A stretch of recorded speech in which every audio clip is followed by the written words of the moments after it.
नई जनरेशन आ रही है उस तक पहुंचाने के लिए इस म्यूजियम को बनाया गया है।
देख सकता है और बंजारा विरासत के बारे में जानकारी हासिल कर सकता है। योगेश शीतल हमारे साथ लगातार बने हुए हैं। योगेश, उद्घाटन हो चुका है बंजारा विरासत संग्रहालय का, अब आम जन के लिए भी इसे खोल दिया जाएगा। बिल्कुल आम जन के लिए खोल दिया जाएगा और आप एक तरीके से ये भी मान के चलिए कि जो पूरा क्षेत्र है ये वहाँ का भी कायाकल्प की एक बड़ी संभावना जो है, एक बड़ा दरवाजा है वो भी खुल जाएगा। क्योंकि अगर आप केवड़िया देख लीजिए, जिस तरीके से गुजरात का केवड़िया था जब स्टैच्यू ऑफ यूनिटी वहाँ पे नहीं था जी, तब का और अब का जो अंतर आपको दिखेगा वैसा मिलता जुलता आपको यहाँ पर भी दिखेगा। क्योंकि जैसा मैंने आपको पहले भी कहा था, पूरा ग्रामीण क्षेत्र है, आइसोलेटेड एरिया आप कह सकते हैं, सुदूर देहात में बसा हुआ क्षेत्र है। लेकिन लोग आएंगे, कोई प्रधानमंत्री आए हैं, उद्घाटन हुआ है, करीब 350 करोड़ जो है 376 करोड़ की जो राशि है उससे ये पूरा निर्माण हुआ है। निर्माण कार्य हालांकि अभी चल ही रहा है। ऐसी स्थिति में जो है जब लोग क्षेत्र जो पर्यटन के लिए खुलता है तो लोग उत्सुकतावश आते हैं और खास करके ये क्षेत्र जैसा कि मैंने आपको कहा कि आसपास अमरावती है। ठीक है योगेश, आपके पास वापस आएंगे। और इस वक्त प्रधानमंत्री संग्रहालय के अंदर इस वक्त मौजूद हैं और संग्रहालय को देखते हुए वो नजर आ रहे हैं। वहां पर क्या कुछ बनाया गया है, किस तरीके से इस विरासत को बचाने की कोशिश की जा रही है, वो इस वक्त प्रधानमंत्री देख रहे हैं और वहां की ये तस्वीरें हम आपको दिखा रहे हैं। म्यूजियम के अंदर की ये बेहद ही खूबसूरत तस्वीरें इस वक्त सामने आई हैं। तो महाराष्ट्र के वाशिम में ये म्यूजियम बनाया गया है, ये संग्रहालय जिसका उद्घाटन प्रधानमंत्री नरेंद्र मोदी ने अब से कुछ ही देर पहले किया है। और अब इस म्यूजियम का अवलोकन करते हुए प्रधानमंत्री नजर आ रहे हैं और साथ ही जानकारी हासिल कर रहे हैं इस पूरे म्यूजियम के बारे में, कहाँ पर क्या बनाया गया है और उसका क्या मैसेज है, क्या मैसेज लोगों को दिया जा रहा है। बेहद ही खूबसूरत ये म्यूजियम बनाया गया है, ये संग्रहालय बनाया गया है। और अब इसके बाद में इस संग्रहालय को आम जन के लिए भी खोल दिया जाएगा। कोई भी व्यक्ति वहाँ जाकर के बंजारा विरासत के बारे में जानकारी ले सकता है। तो ये तस्वीरें इस वक्त आपको दिखा रहे हैं प्रधानमंत्री नरेंद्र मोदी का आज महाराष्ट्र दौरा, और महाराष्ट्र में इस वक्त बंजारा विरासत संग्रहालय का प्रधानमंत्री ने उद्घाटन किया है। और उसके बाद में अंदर जाकर के वो पूरा अवलोकन कर रहे हैं, जानकारी ले रहे हैं वहाँ पर क्या कुछ बनाया गया है, किस तरीके से इस विरासत को बचाया जा रहा है, ताकि आगे जो आने वाली पीढ़ी है वो इसके बारे में जान सके, समझ सके।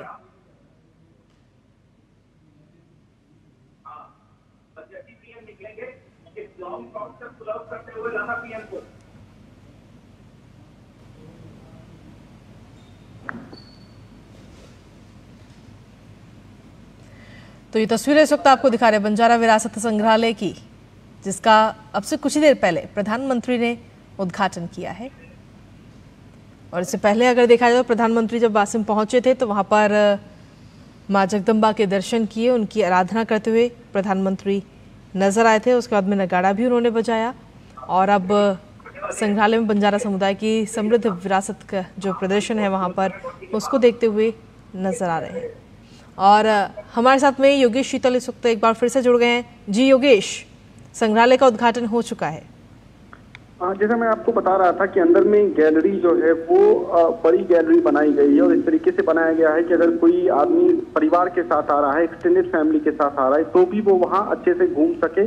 काफी खुला हुआ जगह जो है वो बनाया गया है। कुल 5 तल, जैसा मैंने आपको बताया था, 5 तल है। लिफ्ट की सुविधा भी की गई है। कोशिश ये की गई है कि जो लोग हैं, अगर मान लीजिए कोई सीनियर सिटीजन है, कोई वृद्ध है, कोई दिव्यांग है, उनको किसी तरह की दिक्कत अंदर ना हो, तो काफी चीजों को ध्यान में रखकर ये पूरा जो नगाड़ा भवन है उसको काफी चीजों को ध्यान में रखकर बनाया गया। प्रधानमंत्री फिलहाल इस चीजों का अवलोकन कर रहे हैं। अभी वो जैसा मैंने आपसे कहा था, अलग अलग तल पर जाएंगे, देखेंगे कहाँ पर क्या चीजें हैं जो कि वहां पे बनाई गई है। डिजिटल चीजों का ज्यादा जो है प्रदर्शन वो यहाँ पर बेसिकली किया गया है। काफी चीजें डिजिटल स्वरूप में यहाँ पर रखी गई है। मसलन जो मूवीज हैं या फिर जो डॉक्यूमेंट्री टाइप की चीजें हैं वो भी डिस्प्ले के लिए रखी गई हैं। बहुत छोटे तौर पर, कि छोटे आप कह सकते हैं कि जो लोग देखना चाहें कि किस तरीके क्रमिक विकास इनका कैसे हुआ, इनकी स्थिति पहले कैसी थी, अभी कैसी है, क्या करते थे पहले, अभी क्या करते थे, किन संसाधनों का उपयोग लाते थे, मवेशियों का इस्तेमाल कैसे किया जाता था, व्यापार कैसे होता था, तो हर चीज की एक झलकी जो है, एक प्रतिबिंब आप कह सकते हैं, वो यहाँ पर नगाड़ा भवन के अंदर में वो इस तरीके से लगाया गया है कि जो भी यहाँ पर आए अच्छी तरीके से जागरूक होकर जाए।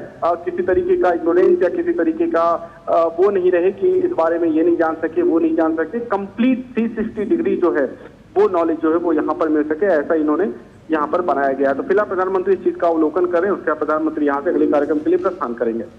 जी, इसके अंदर की हम तस्वीरें देख पा रहे हैं और काफी अच्छे से लाइटिंग के जरिए भी समझाने की कोशिश की गई है बंजारा विरासत के बारे में। बिल्कुल, ऐसा जो ऑडियो विजुअल है ये कई जगह लेजर शो जो है वो भी किया जाता है। यहाँ पर मैं आपको बता रहा था, इसके बाहर एक लेजर शो भी एक तरीके से किया गया है, जिसमें तिरंगा झंडा जो है, भारत का जो राष्ट्रीय ध्वज है, उसको भी बाहर में, जो ये पूरा नगाड़ा भवन के बाहर जो है वहां पर उसको रिफ्लेक्ट किया गया था। रात के समय में ये चीजें और अच्छी लगती है। कई ऐसे जगह है जहां पर आजकल लेजर चीजें शुरू हुई है। मतलब अगर आप मुंबई में देख लीजिए तो जो पैंटावली सी लिंक है वहां पर लेजर शो हमने देखा है, जो केवड़िया है वहां पर देखा है। कई जगहों पर वो चीजें होती है, उस चीज को यहाँ पर भी रखा गया है। मतलब कोशिश ये की गई है कि भले ये ग्रामीण इलाका हो, भले ही ये शहर से काफी दूर हो, लेकिन जो सुविधाएं यहाँ पर की गई, जिस तरीके का सेटअप यहाँ पर किया गया है, उसमें किसी तरह की कमी ना रह जाए, तो उसका जो है विशेष तौर पर ध्यान रखा गया है। जो डिजिटल टीम है इसके द्वारा, और एक डेडिकेटेड टीम यहाँ पर ऑलरेडी रहती है जो कि इस चीज को मेंटेन करती है, और वो कई सारी टीमों के कोऑर्डिनेट से ये बना है। जैसा मैंने आपको कहा कि सरकार ने काफी करीब 376 करोड़ रुपए की पूंजी से ये पूरा ये नगाड़ा भवन बना है। इसके अंदर काफी सारी चीजें हैं, और इसकी जो कनेक्टिविटी अगर मैं आपको बताऊं तो जो वाशिम है वहां से इसकी सीधे कनेक्टिविटी है। जो समृद्धि महामार्ग है, बाला साहब ठाकरे समृद्धि महामार्ग, वहां से जो है डायरेक्ट कनेक्टिविटी है। नजदीक का हवाई अड्डा नागपुर हवाई अड्डा, अगर कोई आना चाहे तो नागपुर हवाई अड्डा पे उतर के और वो वहां से डायरेक्ट यहाँ पर आ सकते। जी बिल्कुल, वहां कैसे पहुंचा जाए ये तो आपने बताया, लेकिन साथ ही अगर देखा है तो महाराष्ट्र में कई सारे ऐसे पर्यटन स्थल है जहां जिनको लोग देखना चाहते हैं, और अब आगे आने वाले समय में ये म्यूजियम भी उसी सूची में शामिल हो जाएगा। बिल्कुल, अगर आप महाराष्ट्र की बात करें तो पूरा सह्याद्री का जो क्षेत्र है, अगर आप अलग अलग क्षेत्र की बात करें, अगर आप कोकण की बात करें तो रत्नागिरी, सिंधुदुर्ग, रायगढ़, ये यहाँ पर काफी चीजें हैं जहाँ पर लोग घूम सकते हैं। अगर आप पश्चिमी महाराष्ट्र की बात करें तो पुणे, सोलापुर, सांगली, ये जो पूरा क्षेत्र है सतारा का जो भी क्षेत्र है वहाँ कई ऐसी चीजें जो देखने लायक है। इसी तरह अगर आप नॉर्थ महाराष्ट्र जाए, खानदेश जाए, मराठवाड़ा जाए, विदर्भ जाए, कई जगह ऐसी चीजें। महाराष्ट्र में कुल 3 ज्योतिर्लिंग है, जो 12 ज्योतिर्लिंग है देश में, उन्हें 3 ज्योतिर्लिंग जो है वो है महाराष्ट्र में। तो कई ऐसी चीजें हैं जो महाराष्ट्र में देखने लायक है, लोग दूर दूर से देखने के लिए आते हैं। ये जो नगाड़ा भवन है ये अब उस सूची में भी शामिल हो जाएगा जहां पे पर्यटक आएंगे, घूमेंगे, देखेंगे, समय बिताएंगे और फिर चीजों से अवगत होंगे, नई चीजें जानेंगे, बंजारा कम्युनिटी को जानेंगे, नजदीक से समझ पाएंगे विरासत कैसी थी, क्या क्या चीजें वो उपयोग में लाते थे, उनका पूरा इतिहास कैसा रहा, संघर्ष कैसा रहा, जो धीरे धीरे वो आधुनिक युग में आए तो इस बीच में उनका जो पूरा संघर्ष था ये कैसा था, इनमें क्या क्या पड़ाव रहे, महत्वपूर्ण लैंडमार्क क्या क्या रहा। तो आपको इस तरीके से ओवरऑल जो है अवेयर होने का बहुत बड़ा मौका जो है वो मिलेगा यहाँ आने के बाद। जी योगेश, ये तो बात रही इस म्यूजियम की, लेकिन अब आगे आने वाले समय में राजनीति पर इसका किस तरीके का असर पड़ता हुआ हमें दिख सकता है? क्योंकि अगर देखा जाए तो महाराष्ट्र में राजनीतिक शक्ति के रूप में इस समाज की हमेशा गिनती होती नजर आई है।